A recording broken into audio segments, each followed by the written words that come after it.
어째서 오타니군은 한국을 그렇게 좋아하는 거야? 솔직히 좀 질투나요. 3월 17일부터 메이저리그 월드투어 서울 시리즈가 시작하는데요. 우리나라 팀들과의 스페셜 게임, 그리고 메이저리그 개막전을 앞두고 입국한 LA 다저스와 샌디에이고 파드레스 두 팀에 우리나라 언론도 많은 관심을 보여주고 있죠. 그런데 경기가 열리는 우리나라보다 더 많은 관심을 보내는 나라가 있다고 합니다. 바로 이웃나라 일본인데요. 오타니 쇼헤이 선수가 한국에 방문한 뒤로 일본 열도가 한국을 향해 부러움과 시기, 질투를 보내고 있다고 합니다. 한국에서 쏟아지고 있는 뉴스를 보고 있노라면 배가 살살 아픈 느낌이라는데요. 대체 무슨 이유인지 오늘의 사연 시작합니다. 안녕하세요. 저는 이번에 오타니 쇼헤이 선수를 취재하기 위한 일본 기자단의 통역을 맡아 한국에 온 사야카라고 합니다. 이번에 한국에 입국하면서 저는 모두의 부러움을 한 몸에 샀답니다. 오타니군을 가까이서 보고 또 경기까지 볼 수 있는 기회를 얻었잖아요. 제가 사심을 가지고 온 건 아니고 일을 하러 온 것이긴 하지만 제가 이제껏 해왔던 모든 일 중 이번 통역이 가장 기대가 되고 또 떨립니다. 한국에 입국해서 보니 한국에서도 오타니군의 인기가 대단했지만 일본에서는 정말 상상 초월이거든요. 일본에서 정말 인기 좋은 스포츠가 야구인데요. 나라에서 이렇게 만화에서 금방 튀어나온 것 같은 선수라니 말로 설명할 수 없을 정도의 인기입니다. 일본인 메이저리거가 오타니군만 있는 것이 아니고 이전에도 있었고 지금도 다른 선수들이 꽤 있지만 오타니군은 그 인기가 정말 특별해요. 김연아 선수나 손흥민 선수가 한국에서 엄청난 인기라지만 일본에서 오타니 선수의 인기만큼은 아니라고 생각하거든요. 제 생각엔 한국에서 김연아 선수와 손흥민 선수를 합친 인기가 일본에서의 오타니 선수의 인기 아닐까 합니다. 정말 시골 깡촌에서도 오타니 선수는 다 알고 남녀노소 모두에게 인기가 좋죠. 이렇게 말씀드리면 한국분들이 설마 김연아 선수와 손흥민 선수를 합친 것만큼 인기가 좋겠냐 하시는데요. 아무래도 일본 안 소식은 한국분들이 모르실 테니 설명해 드릴게요. 만약 일본에 오신다면 공항부터 기차, 지하철, 우개 광고판, TV 광고가 온통 오타니 선수로 도배된 걸 보실 수 있으실 거예요. 백화점을 가도 온갖 브랜드마다 오타니 포스터로 도배가 되어 있죠. 심지어는 코로나 때에도 오타니 선수의 홈런 소식이 먼저 전해졌었고 올림픽 뉴스보다 오타니 선수의 홈런 소식이 우선이었죠. 방송국이 일부러 그런 게 아니라 오타니 선수 출전 경기랑 올림픽 경기가 겹치면 무엇을 더 보고 싶냐고 설문조사를 했었거든요. 그랬는데 일본 국민들이 자국 선수의 올림픽 결승전보다 오타니 쇼헤이 경기를 더 보고 싶다고 답한 비율이 3배 넘게 나왔어요. 그래서 올림픽 뉴스보다 오타니 선수가 더 우선시되어서 보도가 되었답니다. 홈런을 치거나 승리 투수가 되면 일면에 전면 도배해서 기사가 나오는 건 당연하고요. 일면에 광고도 없이 오타니 선수 사진으로 꽉 채워 나온 적도 있어요. 이 정도면 정말 일본 국민 전체가 사랑하는 선수라는 것이 느껴지시죠? 일본 축구 국가대표팀이나 농구 대표팀도 인기가 좋지만 한국말로 넘사벽이라는 말이 딱 맞을 것 같아요. 공중파에서 고교야구를 중계할 정도로 야구에 진심인 나라이니 야구 선수 인기가 좋은 건 당연한 것 아닌가, 그렇게 특별할 게 있나 싶으실 테지만 사실 오타니군 외에 다른 일본인 메이저리거는 이렇게 전국민적인 인기를 누리지 못해요. 대표적으로 다르비슈상도 메이저리거이지만 뉴스에서 본 기억이 언제인지 가물가물하니까요. 이쯤 되면 일본인인 제가 봐도 거의 광기라고 표현해도 큰 무리가 없는 것 같은 느낌이네요. 그런데 이런 어마어마한 인기를 누리는 오타니군을 이렇게 가까이서 볼 수 있다니 주위에서 얼마나 난리가 났을지 이제 상상이 가시죠? 저희 아버지부터 시작해서 친인척들, 친구들이 모두 사야카짱 부럽다고 귀에 피가 나게 이야기를 했죠.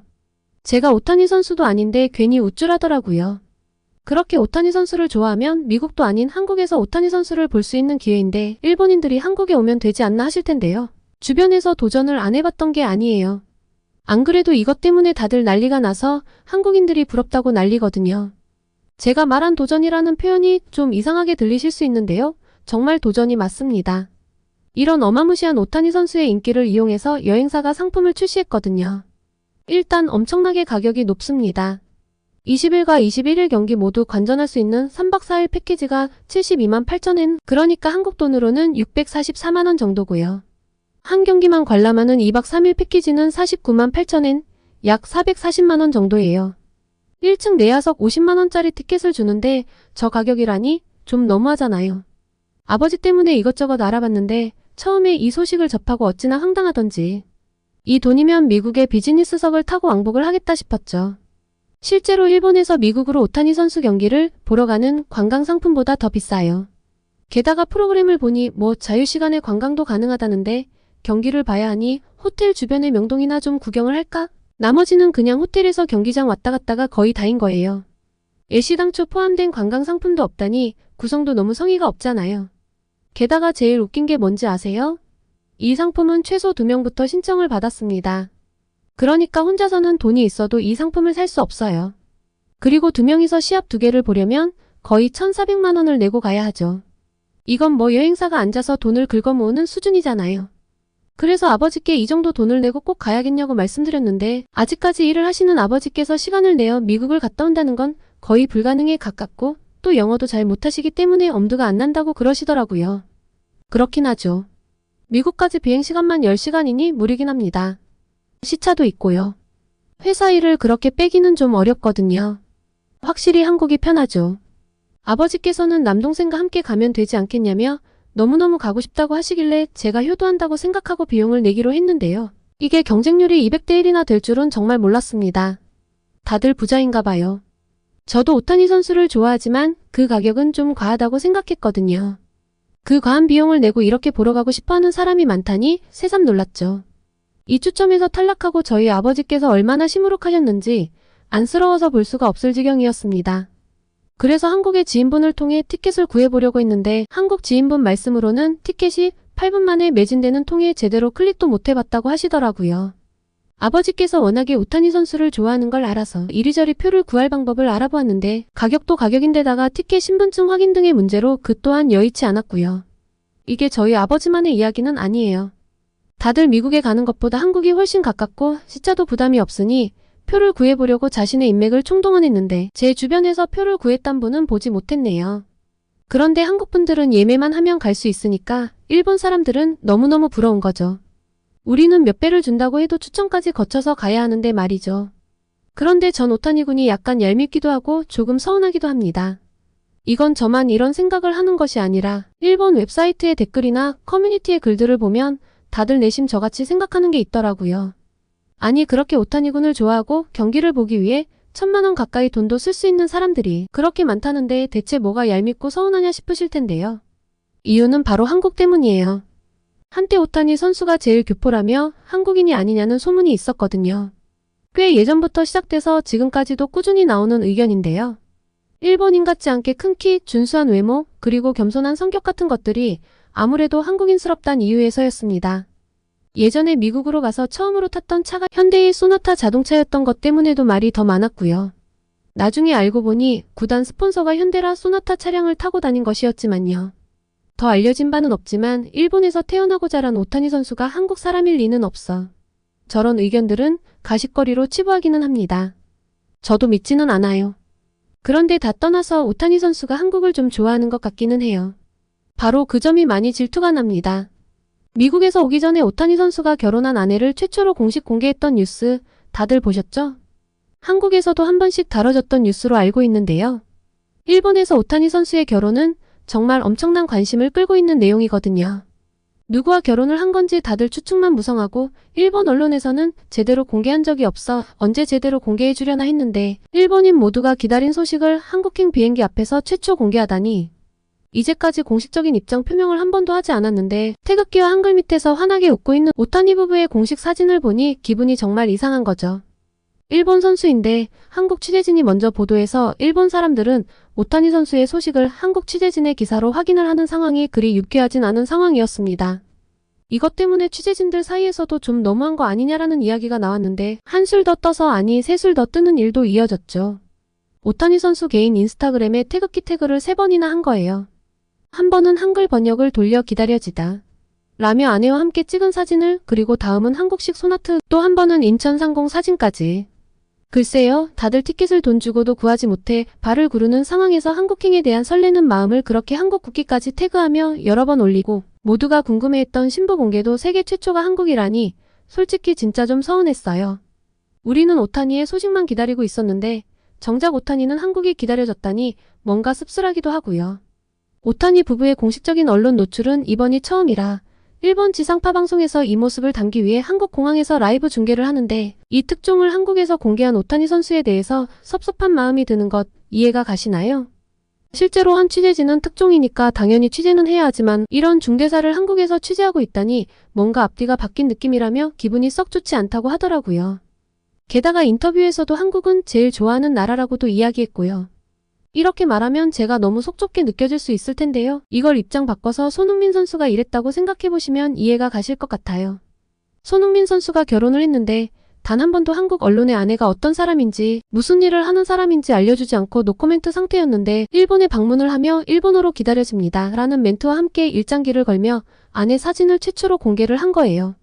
그리고 일본에서 진행되는 경기는 한국 사람들은 예매도 불가능했고 여행사를 통해 가려고 해도 2명에 1,000만 원 넘게 들어가는데 그마저도 추첨제라. 대다수가 우수수 탈락해서 가서 볼 수도 없는 상황인 겁니다.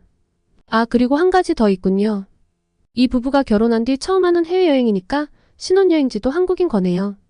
쓰다 보니 점점 섭섭함이 깊어지는 느낌이네요. 제가 너무 속이 좁나요? 그런데 여러분도 손흥민 선수가 결혼 후 부인 공개를 일본어와 일장기와 함께하고 함께 움직이는 모습도 일본 공항에서 최초로 공개하고 기자회견에서는 일본은 가장 좋아하는 나라라며 아내와 좋은 추억을 쌓고 가겠다고 이야기하면 기분이 썩 그리 좋지는 않을걸요? 물론 한국을 좋아하는 오타니 군이 이해가 안 가는 건 아니에요. 미국에서 지내면서 해외 생활이 너무 익숙하고 질렸을 텐데 솔직히 한국은 아내와 함께 이것저것 즐기기도 좋죠. 음식도 맛있고 크게 이질감도 없고요. 게다가 쇼핑을 하기도 너무 좋죠. 해외여행을 도통 안 가는 일본인들이 가장 선호하는 나라가 한국인걸요. 제가 한국어를 전공했고 한국도 자주 왔다 갔다 했으니까. 한국의 좋은 점은 그 어떤 일본인보다도 잘 알고 있다고 생각하는데요. 저 같아도 결혼하고 첫 해외 방문인데 한국을 가야 한다면 당연히 갈 것 같아요. 하지만 일본 모두가 기다렸던 소식들이 한국에서 계속 보도되고 오타니군은 한국에서 너무 즐거워 보이고 경기도 한국인만 예매할 수 있게 해놓은 터라 속상하기도 하고 질투도 나고 서운한 것도 있는 거죠. 일본 사람이 쿠팡와우 회원일 리 없잖아요. 저희 아버지는 다행히도 이번 오타니 쇼헤이 선수의 경기를 포함해서 다저스 경기를 NHK에서 빼놓지 않고 방영해준다고 해서 위안을 삼고 있어요. 전 국민적 관심을 사고 있고 일본 국민이 꼭 볼 수 있도록 누구나 시청 가능한 공영방송인 NHK에서 경기를 방영할 만큼 일본 국민의 사랑을 한몸에 받는 오타니 군이니 앞으로 중요한 뉴스는 일본에서 항상 제일 먼저 보고 싶은 것이 욕심일까요? 저는 주어진 일을 잘 마치고 기회가 되면 오타니 선수 사인을 받아서 아버지께 드리고 싶은데 가능할지 모르겠네요. 여기저기서 다들 사인을 받든 사진을 찍든 꼭 기념을 남기겠다고 난리거든요. 같이 일하는 취재진들의 면면을 살펴보면 취재를 하러 온 게 아니라 다들 팬으로 온 느낌이라 웃기긴 한데 우선 정신 차리고 일을 잘 끝내고 기회를 노려보려고 해요. 지금 저희 아버지를 포함 일본 국민들은 오타니 군과 같은 하늘 아래 같은 공기를 마시고 있는 한국 분들을 너무나 부러워하고 있다는 걸 꼭 기억해 주세요. 오늘은 한국에 온 오타니 쇼헤이 선수 때문에 한국이 부러워진 일본인들의 사연이었습니다. 오늘의 사연 어떠셨나요? 오늘의 사연이 마음에 드셨다면 구독과 좋아요를 눌러주세요. 여러분의 구독과 좋아요는 계속해서 좋은 사연을 소개할 수 있는 힘이 됩니다. 이상 감동저장소였습니다. 왜 매번 한국만 이렇게 대단하다고 치켜세우는 거야? 이 교수도 또 친한파네. 여기 하버드 대학의 강의실안. 하버드 대학교에서 박사과정을 밟는 중인 한 중국 출신 여기자가 수업 전 엄청난 불평을 늘어놓고 있습니다. 수강 취소 기간을 놓쳐 어쩔 수 없이 수업을 듣게 된 것이 너무나 짜증난다던 그녀는 수업이 시작하고 나서 엄청난 충격에 휩싸이고 한국에 가기 위한 비행기 티켓을 알아보고 있다는데요. 대체 수업에서 어떤 이야기를 들었길래 이렇게 태도가 돌변했을까요? 오늘의 사연 시작합니다. 안녕하세요. 저는 장웨이라고 합니다. 중국 베이징 출신으로 중학교 때부터 부모님의 지원으로 미국에서 생활을 했어요. 미국 하버드 대학교를 졸업하고 블룸버그 통신에 입사할 때까지 저는 나름 탄탄대로를 걸어왔다고 생각합니다. 하지만 입사 이후 엄청난 사건을 겪고 지금은 한국에 갈 준비 중이에요. 제가 생각해도 참 파란만장한데 어떻게 한국에 갈 생각을 하게 되었는지 하나씩 이야기해 보겠습니다. 모든 것은 제가 블룸버그 베이징 지국에 발령받으면서 시작됐어요. 그때만 해도 저는 정말 들떠 있었습니다. 미국에서 유학을 마치고 고국으로 돌아와 기자로서의 꿈을 이루게 된 거니까요. 베이징의 활기찬 거리를 걸으며 이제 진짜 기자 생활이 시작된다는 생각에 가슴이 두근거렸죠. 하지만 그 설렘은 오래가지 못했습니다. 현실은 제가 상상했던 것과는 너무나 달랐어요. 첫 출근 날 사무실 분위기가 어쩐지 무거웠죠. 동료들의 표정이 굳어 있었고 모두가 조심스럽게 행동하는 것 같았어요. 제 꿈이었던 기자 생활이 악몽일 줄은 몰랐어요. 알고 보니 중국 정부의 조치로 미국 언론사들은 하나씩 중국에서 쫓겨나는 중이었습니다. 블룸버그 통신은 아직 유지는 하고 있었지만 언제 나가야 할지 모르는 상황이었어요. 저처럼 중국 출신인 사람들을 제외하고서는 다들 굉장히 불안정한 모습이었습니다. 사람들이 중국 정부를 무서워하는 것이 좀 과장된 생각이다 싶기도 하고 중국을 나쁘게만 생각하는 것 같아 짜증도 좀 났는데 중국 출신인 저도 놀랄만한 일이 벌어졌습니다. 제게 친절하게 이것저것 알려주시고 또 좋은 기사를 써왔던 존경하던 선배 기자 헤이즈판이 갑자기 체포된 거예요. 국가안보 위협 혐의라고 했죠. 그날 아침 사무실은 완전히 얼어붙었습니다. 마치 정적이 내려앉은 무덤 같았어요. 누군가가 헤이즈의 체포 소식을 전했을 때가 아직도 생생합니다. 모든 사람들의 얼굴에서 색이 빠져나갔어요. 키보드를 두드리던 소리도 전화벨 소리도 모두 멈췄죠. 마치 시간이 멈춘 것 같았어요. 동료들은 서로 눈빛만 교환할 뿐 누구도 큰 소리로 말하지 못했어요. 고 팀장이 회의실로 모두를 불렀습니다. 문을 닫자마자 팀장님은 착 가라앉은 목소리로 말했어요. 모두 들었겠지만 헤이즈가 체포됐습니다. 기자로서 이런 말을 한다는 것이 좀 부끄럽지만 저는 우리 구성원이 먼저입니다. 당분간은 우리 모두 조심하기로 하죠. 미국에 돌아갈 때까지 민감한 주제는 피하세요. 그 말을 듣는 순간 제 등줄기로 차가운 것이 흘러내리는 것 같았어요. 회의가 끝나고 자리로 돌아왔을 때 모두가 마스크를 쓴 것처럼 표정이 굳어 있었습니다. 평소 농담을 주고받던 동료들도 침묵을 지켰고 서로의 눈치를 살피며 조용히 일했어요. 제 심장은 마구 뛰었고 손이 떨려 키보드를 제대로 칠 수 없었습니다. 어떻게 이럴 수가 있지? 저는 속으로 계속 중얼거렸어요. 헤이즈 선배는 그저 진실을 보도하려 했을 뿐인데 그게 그렇게 큰 죄였나요? 밤마다 잠을 이루지 못하고 뒤척였습니다. 매일 아침 일어날 때마다 오늘은 헤이즈 선배가 풀려날까 하는 기대를 했지만 그 기대는 항상 무너졌죠. 한 달이 지나고 두 달이 지나고 결국 1년이 넘도록 헤이즈 선배는 구금되어 있었어요. 그 기간 동안 저는 점점 더 위축되어 갔습니다. 매 순간 조심해야 했고 쓰는 모든 기사에 대해 자기 검열을 하게 됐죠. 저는 계속해서 기사 같지 않은 기사만 찍어내고 있었습니다. 다행히도 1년 뒤 헤이즈 선배가 보석으로 풀려났다는 소식이 전해졌습니다. 하지만 정말 풀려났는지 확신할 수는 없었어요. 진짜 풀려난 건지 알 수가 없는 게 그 후로 연락이 두절됐거든요. 미국에서 항의를 하니까 헤이즈파는 보석으로 풀려남이라고만 통보를 해온 것이라 정말로 풀려난 것인지는 알 수가 없었죠. 그리고 저희는 아무도 그에 대해 이야기하지 않았고 마치 없는 사람처럼 취급됐어요. 그때 저는 깨달았습니다. 이게 중국 언론의 현주소라는 것을요. 이후로 엄청난 스트레스에 시달렸습니다. 중국에 있는 내내 제대로 잠든 적이 없어요. 매일 아침 출근길에 느끼는 두려움, 매 순간 누군가 나를 감시하고 있을지도 모른다는 불안감. 나도 어느 날 아침 갑자기 들이닥친 공안이 죄를 덮어씌워 끌고 갈 수도 있다는 공포감. 이런 감정들이 저를 갉아먹기 시작했어요. 밤에는 악몽에 시달렸고 낮에는 항상 긴장 상태였죠. 제 꿈은 산산조각 났고 제가 알던 세상은 무너져 내렸습니다. 더 이상 제가 생각한 늘 가고 싶던 내 고향 중국이 아니었어요. 그러던 어느 날 미국 본사에서 중국 내 모든 직원들의 즉각적인 철수를 명령했습니다. 직원들의 안전이 최우선입니다. 현재 상황으로 볼 때 여러분의 안전을 보장할 수 없어 이 같은 결정을 내렸습니다. 라는 공식 성명이 발표됐죠. 이 소식을 들은 순간 저는 안도감과 동시에 씁쓸함을 느꼈어요. 한편으로는 이 답답한 상황에서 벗어날 수 있다는 기쁨이 있었지만 다른 한편으로는 이런 이유 때문에 제가 사랑하는 이 도시, 이 나라를 떠나야 한다는 현실이 가슴 아팠거든요.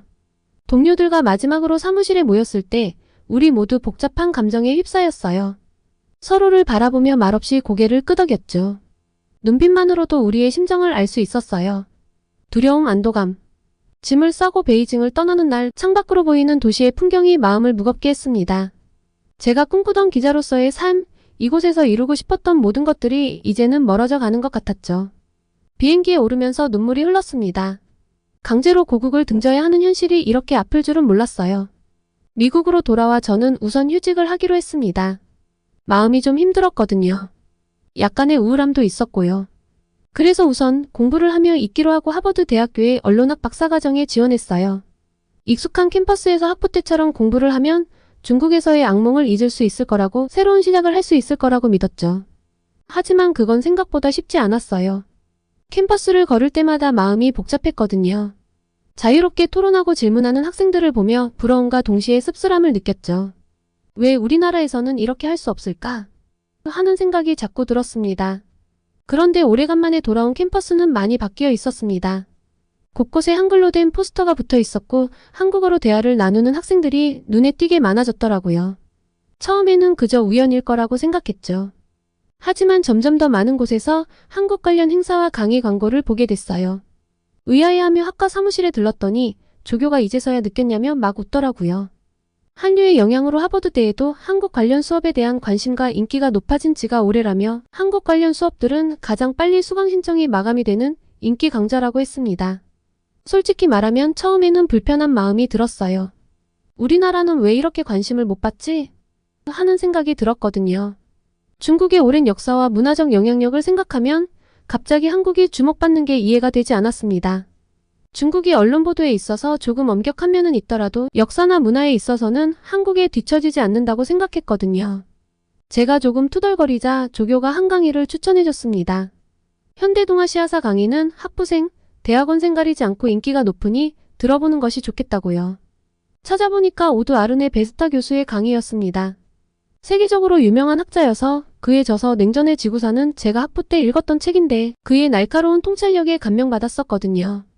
아주 즐거운 마음으로 수강 신청을 했습니다. 그리고 바쁜 나날에 잠시 잊고 있다가 개강 전 강의 계획서를 보고 후회를 엄청나게 했습니다. 한국에 대한 내용이 줄을 이루고 있더라고요. 아, 여기서도 한국 이야기구나 싶어 수강 취소를 고민했죠. 솔직히 말해서 저는 그때까지도 한국에 대해 별로 관심이 없었어요. 오히려 약간의 반감마저 있었죠. 물론 중국에서 저와 제 동료들이 겪은 일을 생각하면 중국을 자꾸 대변하려고 하는 제 모습이 한국 분들은 이해가 안 가실 거예요. 그런데 제 모국이잖아요. 그리고 생각하시는 것처럼 단점만 있는 나라는 아니거든요. 언론 보도에 있어서는 분명 어려움이 있지만요. 분명 중국은 장점도 있는 나라인데 예전에도 좀 느꼈지만 다시 미국으로 돌아와서 느낀 건 미국인들이 대체적으로 중국에 대해서 부정적인 시각을 보이고 한국에 대해서는 호의적인 반응을 보이는 경우가 많다는 것입니다. 예전엔 느낌이라면 다시 미국으로 돌아와서는 부정할 수 없는 사실이 되어버렸네요. 이게 좀 짜증이 났습니다. 그리고 캠퍼스에서도 여기저기 한국 투성이고 길거리에서도 뉴스에서도 한국 언급이 많아서 좀 보기 싫은 것이 솔직한 제 심정이었어요. 하지만 결국 강의를 듣기로 했습니다. 일단 수강 취소 기간이 지나 있었어요. 그리고 어쩌면 이게 한국의 인기 비결을 알 수 있는 기회일지도 모른다고 생각했거든요. 무엇보다 베스타 교수님의 강의라면 분명 배울 점이 있을 거라 믿었죠. 강의 첫날 저는 긴장된 마음으로 강의실에 들어섰어요. 강의실은 이미 학생들로 가득 차 있었죠. 놀랍게도 아시아계 학생들뿐만 아니라 다양한 인종의 학생들이 모여 있었어요. 모두들 기대에 찬 표정으로 교수님을 기다리고 있었죠. 베스타 교수님이 들어오시자 강의실이 조용해졌어요. 그의 첫마디가 아직도 생생하게 기억납니다. 여러분, 오늘부터 우리는 동아시아, 특히 한국의 놀라운 이야기를 함께 탐험하게 될 겁니다. 이 여정이 끝날 때쯤이면 여러분은 세계를 보는 새로운 시각을 갖게 될 거예요. 그 말을 듣는 순간 저도 모르게 흥미가 생겼어요. 교수님의 강의가 어떤 내용일지, 그리고 그것이 제게 어떤 영향을 미칠지 전혀 예상하지 못했죠.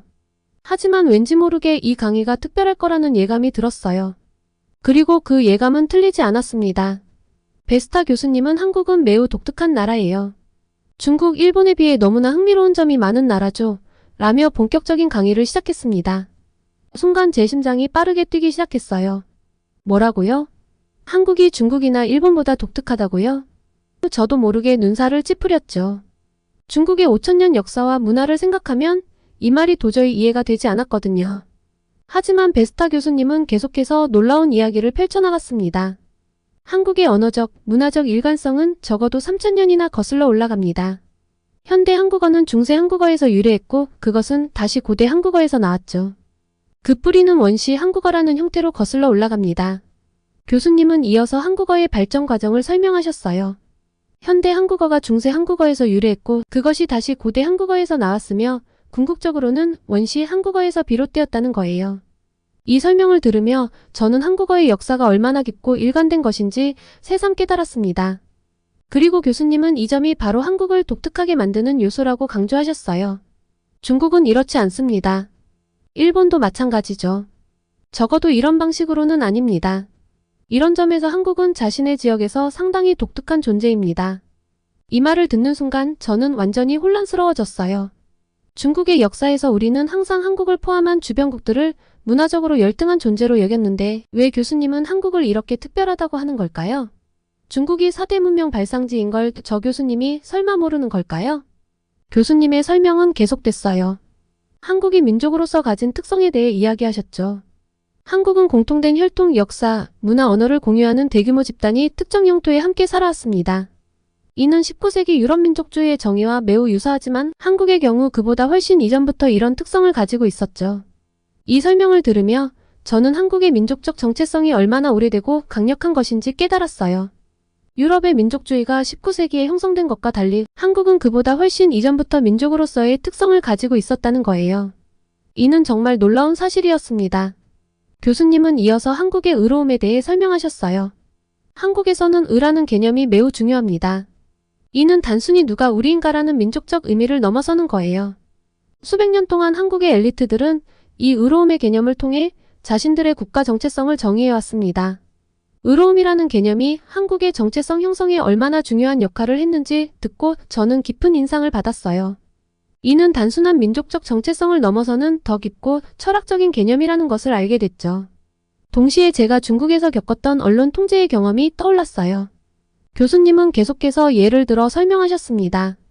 16세기 말 일본의 침략에 맞서 싸운 의병들, 20세기 초 일제강점기의 독립운동가들, 그리고 20세기 후반 한국의 민주화 운동에 참여한 사람들 모두 이 의로움의 개념을 중심으로 움직였습니다.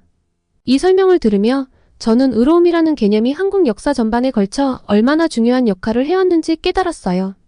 외세의 침략에 맞서 싸우는 것부터 민주화를 위해 노력하는 것까지 모든 것이 이 의로움이라는 가치와 연결되어 있다는 거예요. 그 순간 제 마음속에서 복잡한 감정이 일어났어요. 한편으로는 한국의 이런 모습이 부러웠고 다른 한편으로는 제 조국 중국의 현실이 안타까웠죠. 중국에서 제가 경험한 언론 통제와 정부의 압력이 떠올랐어요. 의로움을 추구하다 체포된 동료 기자들, 진실을 보도하려다 탄압받은 언론사들이 눈에 스쳐 지나갔습니다. 한국에서는 의로움이 국가 정체성의 중심이 되어 역사의 흐름을 바꾸는 힘이 되었는데 중국에서는 그런 의로움을 추구하는 것이 오히려 위험한 일이 되어버렸다는 게 너무나 아이러니하게 느껴졌어요. 만약 중국에서도 이런 의로움의 가치가 존중받았다면 우리의 언론 환경은 어떻게 달라졌을까? 이런 생각이 들자 가슴 한편이 아려왔습니다. 동시에 한국의 역사에서 배울 점이 정말 많다는 걸 새삼 깨달았어요. 언론의 자유, 민주주의, 그리고 의로움을 추구할 수 있는 사회 등 이런 가치들이 얼마나 소중한지 다시 한번 생각하게 됐습니다. 16세기 말과 17세기 초 동아시아에서는 일종의 세계대전이 벌어졌습니다. 일본의 침략과 후금의 침입이 그것이죠. 이 전쟁에서 명나라는 무너졌고 도요토미 히데요시의 계획은 실패로 끝났습니다. 하지만 조선은 살아남았습니다.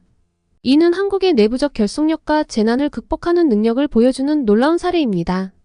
이 말을 듣는 순간 저는 완전히 혼란스러워졌어요. 중국의 역사에서 우리는 항상 조선을 보호했다고 배웠는데 왜 교수님은 조선이 스스로 살아남았다고 하는 걸까요? 그리고 그것이 어떻게 한국의 특별함을 보여주는 걸까요? 한국은 항상 중국들에 둘러싸여 있었습니다. 중국 유목 세력, 일본 등 한국보다 훨씬 큰 규모의 국가들 사이에서 살아남아야 했죠. 이런 상황에서 한국은 매우 독특한 전쟁 전략을 발전시켰습니다. 교수님의 설명에 따르면 한국의 전쟁 전략은 최대한 적을 많이 죽이고 아군은 최대한 적게 죽는 것이었다고 해요. 이를 위해 한국은 산성 문화를 발달시켰다고 합니다. 한국의 산성은 다른 나라의 성과는 완전히 다른 개념입니다. 적이 침입하면 모든 사람들이 산성으로 올라가 함께 농성을 합니다. 이는 인구를 최대한 보존하기 위한 전략이었죠. 그리고 이 전략으로 한국은 중국에 흡수가 되지 않은 유일한 민족이 되었어요. 물론 이 전략 말고도 여러 전략이 있고 한국인의 특성도 기여를 했지만요. 이 설명을 들으며 저는 깊은 충격을 받았어요. 중국 역사에서는 이런 내용을 전혀 배우지 못했거든요. 교수님은 계속해서 한국의 독특한 전쟁 문화에 대해 설명하셨습니다. 또 한국인들에게 가장 중요한 무기는 활이었습니다. 산성에서 위에서 아래로 화살을 쏘는 것이 가장 효과적인 전략이었죠. 이런 전통은 현대까지 이어져 한국인들은 양궁이나 사격에 특별한 재능을 보입니다. 교수님은 심지어 현대 전쟁에서도 이런 전통이 이어졌다고 설명하셨어요. 한국전쟁 당시 한국군이 만든 중대전술기지가 그 예라고 합니다. 중대전술기지는 현대판 산성이라고 할 수 있습니다. 처음에는 미군들이 원시적이라고 비웃었지만 나중에는 그 효과를 인정하고 자신들도 사용하게 되었죠. 더 놀라운 것은 이런 인구 보존을 위한 전략이 평화시에도 한국인들의 행동에 영향을 미친다는 거예요. 한국인들은 위기 상황에서 갑자기 뭉칩니다. 평소에는 서로 경쟁하고 시기하지만 재난 상황에서는 놀라운 협동심을 보여줍니다. 이는 수천 년간 생존을 위해 발달시킨 문화적 유전자라고 할 수 있죠. 교수님은 IMF 외환위기 때의 금 모으기 운동, 코로나 시기의 대응 등을 예로 들며 이런 특성을 설명하셨어요. 이 모든 설명을 들으며 저는 깊은 충격과 동시에 존경심을 느꼈어요. 중국보다 훨씬 작은 나라인 한국이 어떻게 수천 년간 독립을 유지할 수 있었는지 이해하게 된 것 같았거든요. 늘 중국 입장에서 생각을 해서 못 느꼈는데 한국 입장에서 생각해보니 이렇게 거대한 중국 옆에서 살아남은 것 자체가 한국의 저력을 보여주는 것이었어요. 그리고 문득 이런 결론을 내렸습니다. 우리가 항상 한국을 작은 나라라고만 생각했던 게 얼마나 잘못된 편견이었을까? 어쩌면 한국은 우리보다 더 강인하고 지혜로운 나라일지도 모르겠다. 이런 생각을 하니 한국에 대해 더 많이 알고 싶다는 욕구가 강하게 일어났습니다. 우리가 몰랐던 혹은 무시했던 한국의 진정한 모습을 알고 싶어졌어요. 그리고 우리나라도 한국으로부터 배울 점이 많을 것 같다는 생각이 들었습니다. 그날 밤 저는 잠을 이루지 못했어요. 교수님의 말씀이 계속 머릿속을 맴돌았거든요. 결국 다음날 아침 용기를 내어 교수님을 찾아갔습니다. 교수님, 어제 강의를 듣고 많은 생각이 들었습니다. 특히 중국에서 제가 겪은 경험과 비교하면서요. 저는 중국에서 겪었던 언론 통제의 현실, 동료 기자가 체포되고 구금된 이야기, 그리고 그로 인해 느꼈던 두려움과 무력감에 대해 털어놓았어요. 교수님은 깊은 공감을 보이셨어요. 장회일 씨, 당신의 경험은 매우 소중하고 중요합니다. 중국의 언론 통제 현실을 직접 겪은 사람의 이야기니까요. 그리고 교수님은 중국의 언론 통제와 공산당에 대해 더 자세히 설명해 주셨어요. 중국 공산당은 2015년을 전후로 대학 교육에 대한 대대적인 통제를 시작했습니다. 대학교 교수들에 대한 사상 검증과 커리큘럼 전체에 대한 검증이 이루어졌죠. 공산당원인 학생들이 교수들의 강의 내용을 감시하고 보고하는 일까지 있었습니다. 교수님의 설명을 들으며 저는 충격을 받았어요. 제가 경험한 언론 통제가 대학에까지 미치고 있다는 사실이 너무나 놀라웠거든요. 게다가 교수님은 계속하셨어요. 중국의 주요 대학에는 강의실마다 CCTV가 설치되어 있어 강의 내용이 모두 녹화됩니다. 이런 환경에서 교수들이 자유롭게 의견을 표현하기는 불가능하죠. 교수님의 말씀을 듣고 저는 충격에 빠졌어요. 교수님, 정말 중국이 그렇게까지 했나요? 제가 알던 중국과는 너무 다른 모습 같아요. 교수님은 고개를 끄덕이셨어요. 네, 안타깝게도 사실입니다. 앞서 말한 2015년에는 대학 교육의 대학살이라고 말해도 결코 과장이 아닐 정도로 사상 검증이 이루어진 탓에 이때 지식인들이, 또 언론인들이, 참된 대학생들이 많이 죽고 중국을 떠나기도 했죠. 학생이 학생들을, 학생이 교수를, 또 교수가 교수를 신고하는 안타까운 일들이 벌어졌어요. 심지어 일부 교수들은 해고되거나 보직이 변경되기도 했습니다. 교수님은 잠시 숨을 고르시더니 계속 말씀하셨어요. 그리고 최근 몇 년 사이 홍콩의 상황도 매우 우려스럽습니다. 불과 며칠 만에 여러 언론사가 문을 닫는 일들이 일어나고 있어요. 모두 중국의 비판적인 언론들이었죠. 저는 놀라서 물었어요. 어떻게 그런 일이? 교수님은 슬픈 표정으로 설명하셨어요. 홍콩 당국의 수사와 체포가 계속되자 압박을 견디지 못한 겁니다. 몇 년 전 폐간한 빈과일보까지 포함하면 반년 사이 4곳의 비판적 매체가 사라졌어요. 더 충격적인 건 중국과 홍콩 당국이 정부를 비판하는 언론을 가짜뉴스로 처벌하는 법안까지 만들겠다고 하는 겁니다. 저는 눈물이 났어요. 저는 몰랐어요. 제가 중국의 이런 어두운 면을 전혀 몰랐다니 너무 부끄럽고 슬퍼요. 교수님은 제 어깨를 토닥이며 말씀하셨어요. 자책하지 마세요. 이런 사실을 아는 것만으로도 큰 진전입니다. 잠시 동안 침묵을 가지고 마음을 추스리고 나니 궁금증이 생겼습니다. 교수님, 일본의 언론 상황은 어떤가요? 한국과 비슷한가요? 아니면 중국이나 홍콩과 비슷한가요? 교수님은 잠시 생각하시더니 대답하셨어요. 일본의 상황은 중국이나 홍콩만큼 심각하지는 않지만 문제가 없는 것은 아닙니다. 특히 아베 정권 시절에는 언론 통제 논란이 있었죠. 저는 놀라서 물었어요. 정말요? 어떤 일이 있었나요? 교수님은 설명을 이어갔어요. 아베 정권에 있었던 일인데 아베 총리와 가까운 자민당 의원들의 모임에서 언론을 통제하려는 발언들이 나왔어요. 언론을 혼내주려면 광고 수입을 없애면 된다거나 정권에 악영향을 주는 프로그램을 후원하는 회사를 공개하자는 등의 말이 오갔죠. 저는 충격을 받았어요. 그건 정말 위험한 발언 같아요. 교수님은 고개를 끄덕이셨어요. 맞아요. 게다가 선거를 앞두고 자민당이 주요 방송사들에 공정하고 중립적으로 보도하라는 문서를 보내기도 했어요. 이는 언론을 위축시키려는 시도로 비판받았죠. 하지만 교수님은 덧붙이셨어요. 일본의 시민사회와 언론계는 이에 강하게 반발했어요. 언론 단체들이 비판 성명을 발표하는 등 저항이 있었죠. 이는 일본 사회에 아직 언론의 자유를 지키려는 힘이 있다는 것을 보여줍니다. 저는 고개를 끄덕이며 말했어요. 그렇군요. 일본의 상황은 중국이나 홍콩보다는 나아 보이지만 여전히 주의 깊게 지켜봐야 할 것 같아요. 교수님은 미소를 지으셨어요. 맞아요. 언론의 자유는 항상 지켜내야 하는 가치입니다. 한국, 일본, 중국 모두 각자의 도전과 과제가 있죠. 이런 점에서 언론의 자유가 완벽히 보장된 한국의 사례는 매우 중요해요. 그들이 어떻게 언론의 자유를 지켜왔는지 배우는 것은 매우 의미 있을 거예요. 이 말을 들으며 저는 한국에서 공부하고 경험하고 싶다는 마음이 더욱 강해졌습니다. 다양한 동아시아 국가들의 언론 상황을 비교하며 배울 수 있는 기회가 될 것 같았거든요. 그리고 왜 한국만 매번 이렇게 다른 결과를 내는지 정말 순수하게 궁금해졌습니다. 그래서 좀 바보 같은 질문을 했어요. 교수님, 같은 동아시아 국가인데 왜 한국은 언론의 자유가 보장되는 건가요? 교수님은 미소를 지으며 대답하셨어요. 한국은 독특한 역사를 가진 나라입니다. 수천 년 동안 중국의 영향 아래 있었지만 자신들만의 정체성을 지켜왔다고 했죠. 이 민족성은 특히 20세기 후반 민주화 과정에서 언론의 자유를 쟁취하기 위한 많은 사람들의 노력으로도 드러났습니다. 교수님은 계속해서 설명하셨어요. 한국인들은 의로움이라는 개념을 중요하게 여긴다고 했잖아요. 이는 단순한 민족적 정체성을 넘어 옳은 일을 위해 싸우는 정신을 의미한다고 했고요. 16세기 말 일본의 침략에 맞서 싸운 의병들부터 20세기 후반 한국의 민주화 운동에 참여한 사람들까지 모두 이 의로움의 개념을 중심으로 움직였고 이게 한국인들의 DNA에 새겨져 있다고 생각하면 돼요. 저는 감탄을 금치 못했어요. 정말 대단하네요. 이건 인정할 수밖에 없겠어요. 한국인들은 정말 특별한 민족인 것 같아요. 교수님은 고개를 끄덕이셨어요. 맞아요. 한국은 수많은 시련을 겪었지만 그때마다 놀라운 회복력을 보여줬죠. 특히 언론의 자유에 대한 그들의 헌신은 정말 대단합니다. 저는 결심했어요. 교수님, 저도 한국에 가서 그 정신을 배우고 싶어요. 진정한 언론인이 되는 법을 배우고 싶습니다. 교수님은 밝게 웃으셨어요. 좋은 결정이에요, 장회희 씨. 한국에서의 경험이 당신을 더 나은 언론인으로 만들어줄 거예요. 블룸버그 본사에 한국 발령을 요청해보세요. 당신의 열정과 경험을 고려하면 좋은 기회가 될 겁니다. 저는 희망에 가득 찬 마음으로 교수님께 감사 인사를 드렸습니다. 그리고 교수님과의 대화를 마치고 나오면서 저는 깊은 생각에 잠겼어요.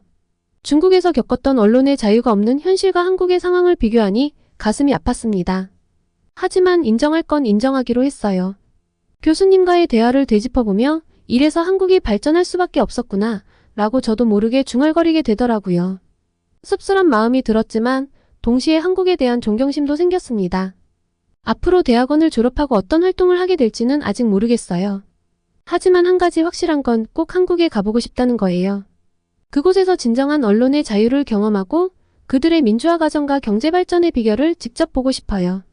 대학원 공부를 마치고 복직을 하면 한국으로의 발령 요청을 할 생각입니다.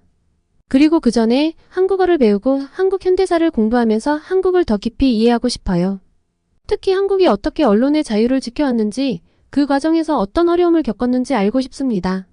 한국에 갈 준비를 하나씩 해나가는 요즘 가끔 슬픈 생각이 듭니다. 내 모국이 한국이라면 이런 걱정을 하지 않을 텐데 하는 생각이 들 때가 있거든요. 물론 말도 안 되는 소리인 건 압니다. 그냥 씁쓸한 마음에 해본 이야기예요. SNS나 다른 중국 친구들에게는 절대 할 수 없는 이야기니까 이렇게 익명의 힘을 빌려 메일로나마 토로해봅니다. 그래도 낙담하지 않기로 했습니다. 비록 제 모국은 중국이지만 한국에서 배운 것들을 언젠가는 중국의 발전을 위해 사용할 수 있을 거예요. 어쩌면 그것이 제가 해야 할 일, 제 사명일지도 모르겠다는 생각입니다.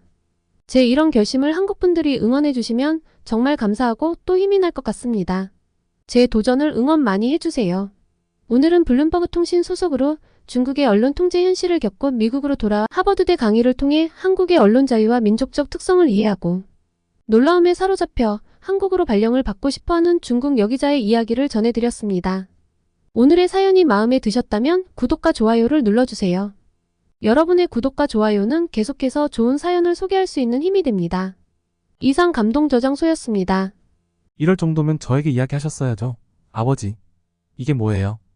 여기 한 미국 남성이 몹시 속상한지 아버지를 붙잡고 울고 있네요. 아버지는 속상해하는 아들을 보며 미안한 얼굴로 서 계시는데요. 입가를 가리고 계신 걸로 보아 뭔가 불편해 보입니다. 대체 무슨 일일까요? 오늘의 이야기 시작합니다. 안녕하세요. 저는 미국 보스턴 출신으로 다니던 회사에서 한국 지사로 발령을 받아 한국에서 생활한 지 이제 3년 차인 에이든이라고 합니다. 저는 얼마 전 너무 속상한 일이 있어 아버지를 모시고 한국으로 온 상태인데요. 오늘은 저희 아버지와 관련된 이야기를 한국 분들께 들려드리고 싶어서 이렇게 사연을 보내봅니다. 저희 아버지께서는 젊어서 고생을 굉장히 많이 하셨습니다. 제 어머니께서 제가 어렸을 때 세상을 떠나셨거든요. 어머니께서 돌아가실 당시에 저는 5살, 제 여동생은 2살이었어요. 그래서 저는 어머니에 대한 기억이 거의 없습니다. 아버지께서는 어머니의 빈자리를 대신 채울 수 있는 사람은 없을 것 같다며 재혼을 하지 않으시고 홀로 저와 제 동생을 기르셨습니다. 회사에 다니시면서 어린 저와 제 여동생을 살뜰하게 케어해 주셨죠. 지금 생각해보니 혼자서는 너무 많이 힘드셨을 것 같아요. 어떻게 다 해내셨을까 하는 생각이 절로 들곤 합니다. 물론 일을 하셨기 때문에 시터들의 손도 많이 빌렸지만 아버지께서 어린 제가 마음에 상처 없이 자랄 수 있도록 사소한 부분까지 챙겨주셨고 정말 열심히 일해주셨기 때문에 제가 이렇게 정신적으로도 물질적으로도 결핍 없이 자랐다고 생각하거든요. 사실 친구들과 비교가 될 수 있는 순간들은 많았습니다. 제 고향은 미국 교육의 중심부인 보스턴이에요. 그러다 보니 제 학교 친구들의 부모님들께서는 여러 가지로 자녀들의 학교 생활을 챙겨주고 관심도 가져주는 분들이 많았죠. 그런데 저는 제 친구들의 부모님이 부럽지 않았습니다. 아버지께서 어머니 몫까지 충분히 잘해주셨기 때문이죠. 자기 자랑 같아 좀 민망하지만 제가 공부를 굉장히 열심히 하고 또 잘했는데요. 열심히 공부했던 첫 번째 이유는 바로 아버지였습니다. 아버지께서 젊은 시절을 많이 희생하시며 저와 동생을 잘 자랄 수 있도록 해주신 만큼 아버지께 자랑스러운 아들이 되고 싶었지요. 저는 열심히 노력한 끝에 미국에서 손꼽히는 명문대에 합격할 수 있었고 좋은 기업에 멋지게 취직도 했습니다. 첫 출근날 감격해서 뭉클해하시던 아버지 얼굴이 지금도 선하네요. 제 여동생도 저를 따라 열심히 공부해서 지금 여러분도 잘 아실만한 명문대에 재학 중이에요. 제겐 늘 기특한 동생인데요. 제가 취직해서 자리를 잡게 되며 물질적으로 좀 더 챙겨줄 수 있어서 굉장히 뿌듯했습니다. 물론 취직을 한 뒤 사회생활이 쉽지는 않았습니다. 그래도 아버지의 짐을 나누어 가질 수 있다는 생각에 하루하루 기뻤죠. 돌이켜보니 그때 희망에 가득 차 있어서 제일 행복했던 시기였던 것 같네요. 그러던 중 제가 한국 지사로 발령을 받게 되었습니다. 아버지와 여동생만 두고 한국에 가기는 좀 걱정이 되었지만 연봉도 더 높아지고 제 커리어를 위해서는 한 번쯤 꼭 거쳐가야 할 것 같아서 고민 끝에 한국행을 결정했어요. 오히려 아버지께서는 낯선 나라에 가서 살 제 걱정을 많이 하셨죠. 아버지의 걱정과 달리 한국은 미국보다 훨씬 살기 좋았습니다. 한국에 점차 적응하면서 가끔은 아버지와 여동생만 아니라면 다시 미국에 돌아가고 싶지 않다고도 생각을 한 적이 많아요. 왜 그런 생각을 하냐고요? 한국 동료들에게 말하면 별게 다 좋다고 하네 라고 하며 웃던데요. 한국인 입장에서는 별거 아닌 것들이 외국인에게 큰 장점으로 다가오는 경우가 많습니다. 당장 떠오르는 건 대중교통이네요. 제가 지내는 서울은 대중교통이 너무 잘 되어 있어서 차가 없어도 어딜 가든 돌아다닐 때 문제가 없는데 이건 정말 큰 장점이라고 생각해요. 일을 하고 피곤한데도 차를 운전해야 하는 게 미국에선 정말 싫었거든요. 특히 밤늦은 시간에 퇴근할 때 운전하는 게 피로도를 높여서 정말 싫었는데 한국은 밤늦은 시간도 대중교통으로 귀가가 가능하잖아요. 이미 저와 다른 미국인 동료들은 한국의 이런 편리함에 적응해서 미국으로 다시 돌아가게 된다면 어떻게 사냐면 농담도 하곤 한다니까요. 그런데 저와 동료들이 1번으로 꼽는 한국의 장점은 따로 있습니다.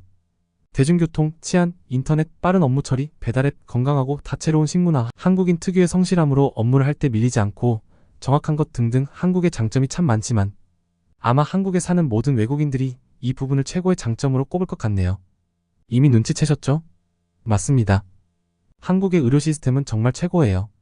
물론 전 외국인이라 지금 한국 분들처럼 의료보험 혜택이 적용되진 않아요. 하지만 한국에선 의료보험이 없이도 제가 감당할 만하죠. 제가 단순히 가격만 가지고 이야기하는 건 아니고 전반적인 시스템 자체가 한국이 정말 효율적이고 국민을 위한 시스템으로 만들어져 있다고 느껴지더라고요. 제가 한국에 온 지 얼마 되지 않았을 때 이야기예요. 갑자기 환경이 바뀌어서 그런지 얼굴에 두드러기가 올라왔었거든요. 미국에서는 이렇게 두드러기가 올라왔을 때 쉽게 병원을 갈 엄두를 못 냅니다. 두드러기보다 더 짜증이 나는 건 병원에 가는 일 그 자체예요. 미국에서는 응급실이 아니면 예약을 해야 해요. 당일 예약으로 진료 보기는 하늘의 별 따기죠. 당일 예약이 되어 진료를 보았다. 그건 정말 운이 좋았던 겁니다. 대부분 예약을 잡고 다시 오라고 하니 아파도 다시 돌아가서 끙끙거리고 누워 있어야 하죠. 뭐 그래도 비용이 싸면 또 모르겠는데 피부과 약은 단순한 약도 몇십만 원은 우스워요. 미국 보험이 있지 않냐고 하시는데 보험이 있어도 그 정도 가격이에요. 그냥 약을 처방해주는 것 자체가 비쌉니다. 병원 가기도 어렵고 비싸기도 비싸니 병원을 가야 하는 상황은 언제나 큰 스트레스죠. 오죽하면 돈이 없어 병원을 가지 못해 아파서 죽는 사람들이 나오겠어요. 그런데 한국은 예약도 필요가 없고 가서 조금만 기다리면 금방 진료를 볼 수 있잖아요. 게다가 약값도 엄청 싸더라고요. 피부과에 가서 진료를 본 뒤 주는 처방전을 받아 약국에 가니 약사분이 이 약은 좀 비싼데 괜찮을까요? 라고 하셔서 이게 100만 원이 넘어가나? 해서 두려움에 떨며 얼마냐고 물어보니까 4만 원이라고 이야기하시더라고요.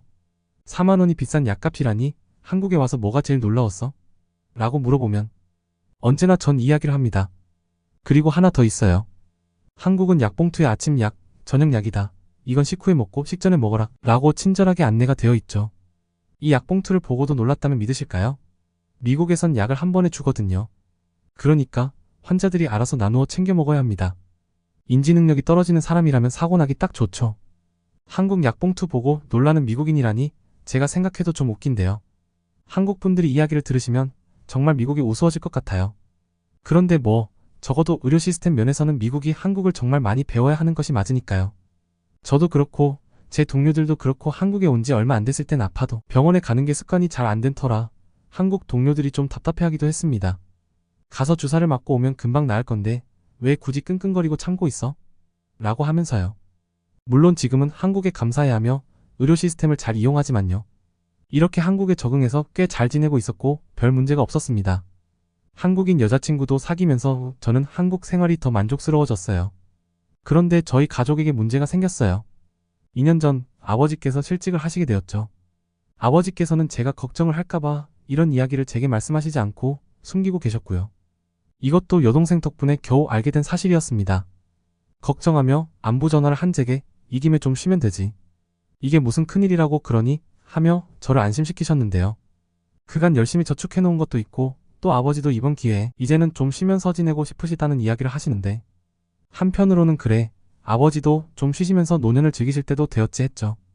제가 한국으로 오게 되며 연봉도 올라갔으니 큰 문제가 없다고 생각했고요.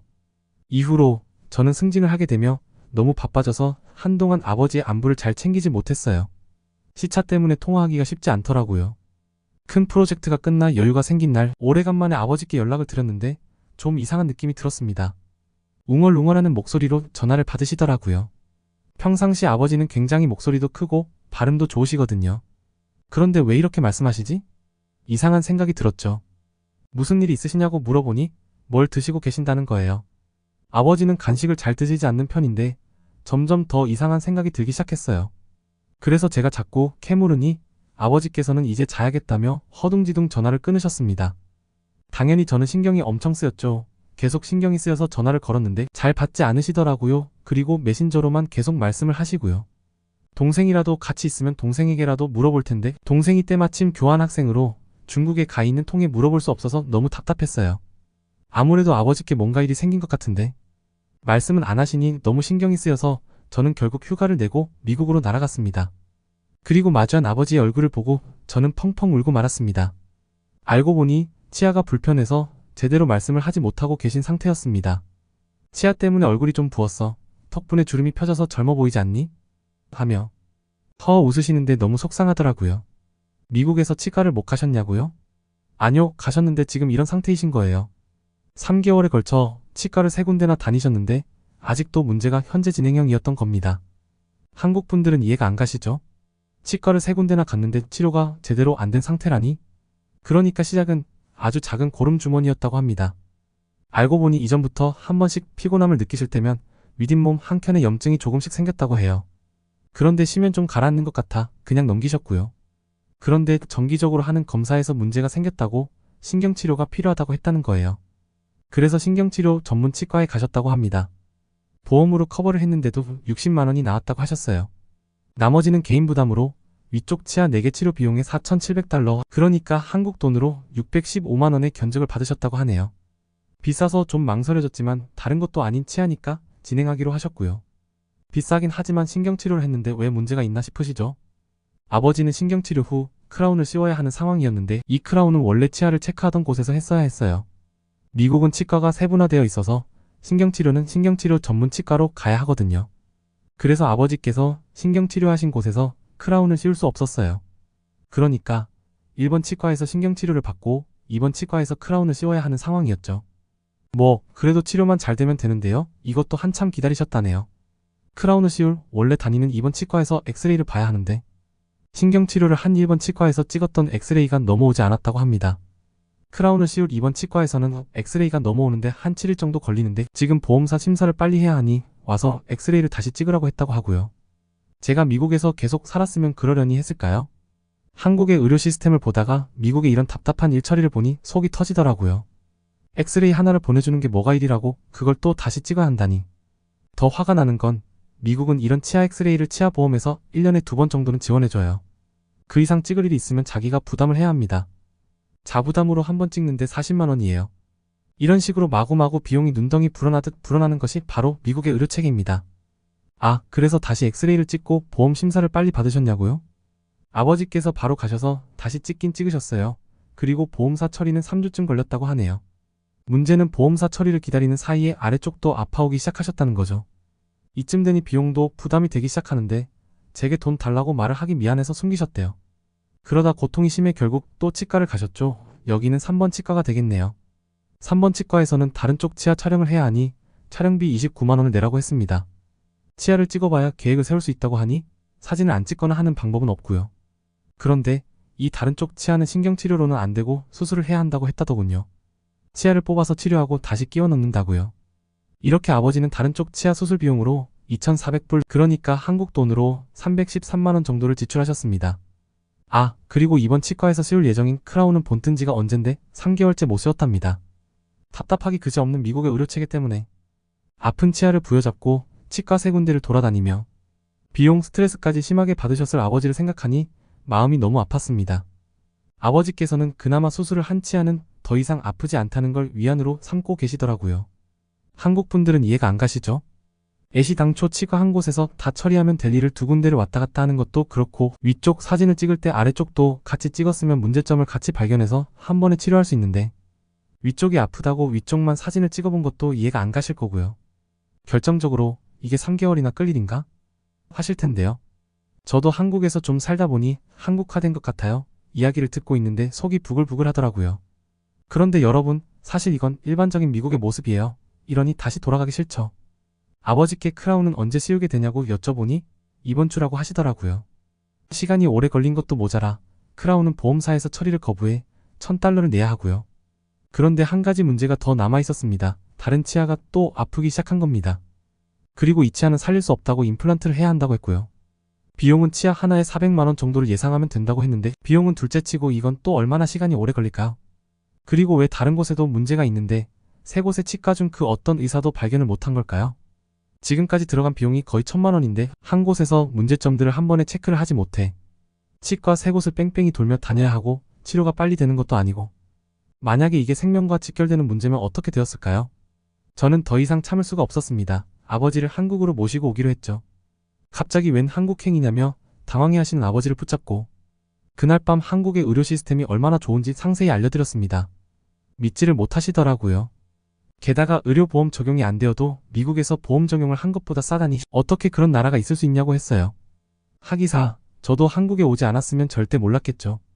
아버지께서 이렇게 고통받고 계신 줄도 모르고 한국의 의료 시스템의 혜택을 저만 받고 있었다니 정말이지 너무 속상했습니다. 아버지께서 한국 사람이었으면 이 정도의 고통을 겪을 일은 없었을 텐데 하는 생각도 들었고요. 아버지를 모시고 한국으로 돌아오는 길은 좀 슬프긴 했지만 안심이 되었습니다. 한국 의료진이라면 아프다고 말한 부분만 보고 다른 쪽 치아의 문제를 발견하지 못한다든가 하는 미국 같은 실수는 하지 않겠죠. 병원 세 군데를 뺑뺑이 돌 일도 없고요.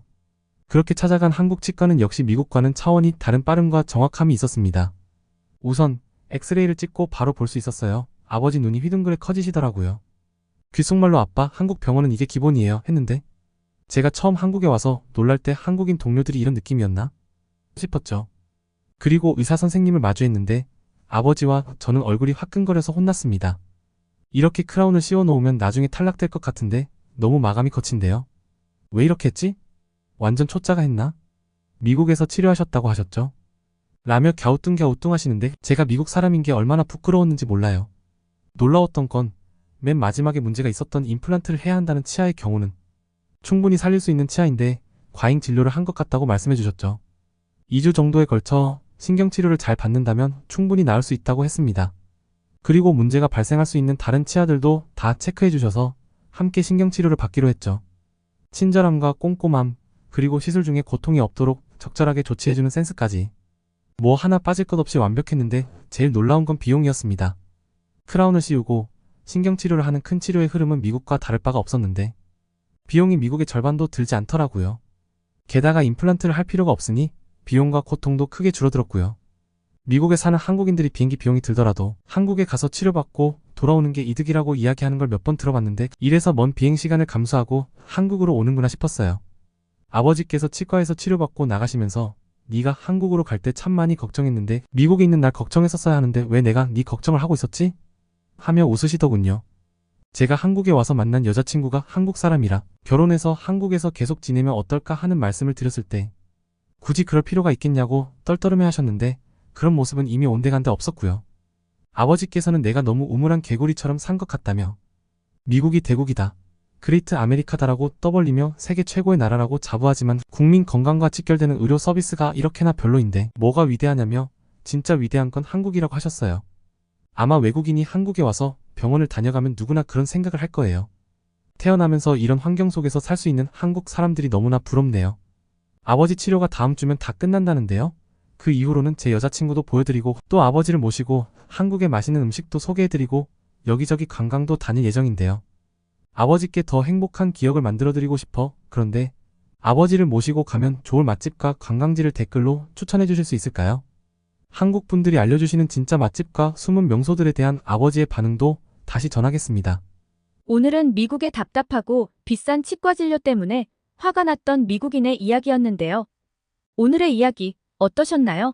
오늘의 이야기가 마음에 드셨다면 구독과 좋아요를 눌러주세요. 여러분의 구독과 좋아요는 계속해서 좋은 이야기를 소개할 수 있는 힘이 됩니다. 이상 감동저장소였습니다.